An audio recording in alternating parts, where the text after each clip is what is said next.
25,000 টাকা দরকার, খুব আর্জেন্ট। এত টাকা?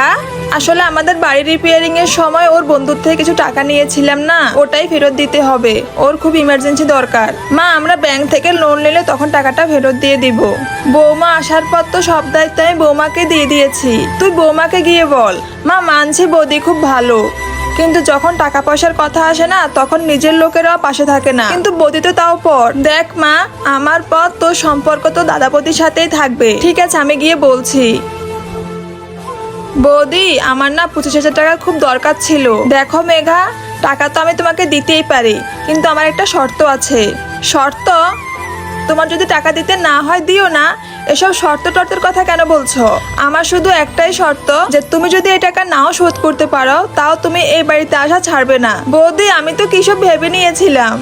আরে বাহ, মা তো বলেছিল মেঘার নাকি কি প্রবলেম চলতিছে। এখন তো দেখি আমি ছাড়াই মেঘার সব প্রবলেম সলভ হয়ে গিয়েছে। তারপর এত ভালো দাদাপতির জন্য 1 লাখ একটা সাবস্ক্রাইব করা যেতেই পারে।